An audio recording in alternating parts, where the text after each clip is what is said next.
આજે life skill અને બાળ મેળાનું આયોજન કર્યું છે.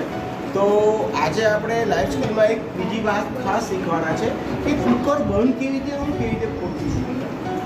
સૌપ્રથમ કુકરને પાછળની બાજુ પ્રેસ કરવાનું. આ અંદર ઢાંકણાનું કુકર છે. બે પ્રકારના કુકર આવે છે, એક બહાર ઢાંકણાવાળું અને એક અંદર ઢાંકણાવાળું. તો અંદરના ઢાંકણાનું કુકર હોય તો શું કરવું? સૌપ્રથમ તો કુકરના ઢાંકણાને આપણે આ રીતે અંદર કરવાનું અને પછી આ રિંગ ને બધું વ્યવસ્થિત બેસી જાય તો પાછળની બાજુથી કળ દબાવી દેવી એટલે કુકરનું ઢાંકણું બંધ થઈ જશે. અને પછી આ રીતે આપણે એને ગેસ પર મૂકી અને ઉપર વિસલ વગેરે મૂકીને પછી આપણે એને અંદર ખોરાક, ભાત, ખીચડી જે કંઈ બનાવવું હોય તો બનાવી શકીએ છીએ. હવે આપણે જયેશભાઈ આવશે અને કુકર બંધ કરતા અને ખોલતા શીખવાડશે. આ એક બહુ અગત્યનું સ્કિલ છે અને બાળકોને વસ્તુ આવડવી જ જોઈએ.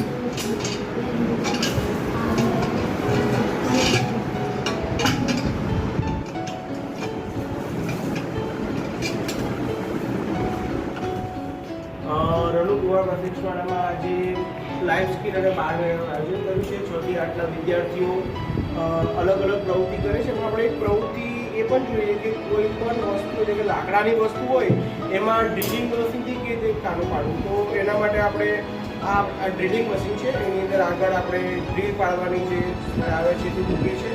ત્યાર પછી એને ફિટ કર્યા પછી જ્યાં કાનું પાડવાનું હોય તે જગ્યાએ સ્થિર રાખવાનું અને આપણે આ રીતે એને ફેરવીશું અંદર તો ધીરે ધીરે કાનું પડશે અને આપણે ખીલી વ્યવસ્થિત રીતે એને અંદર લગાવી શકીશું, બહુ ઓછા પડે.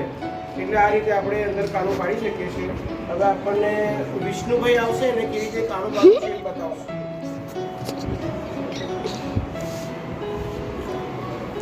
થોડું થોડું દબાણ આપવાનું આપણે અને ધીરે ધીરે ફેરવવાનું છે.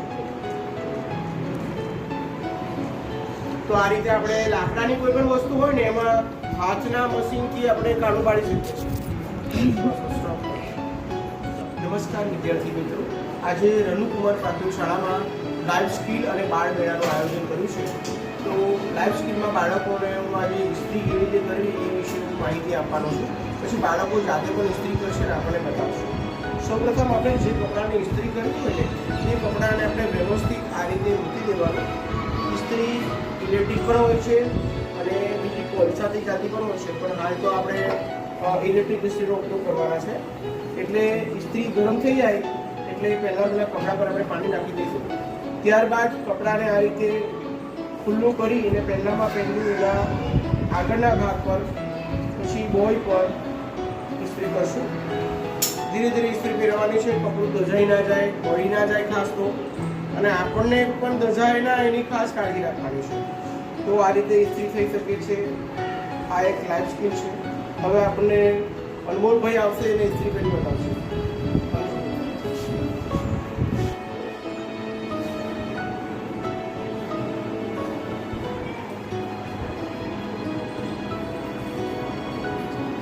જ્યાં ઇસ્ત્રી થઈ જાય એ ભાગ પાછો લઈ લેવાનો, બાકીના ભાગ પર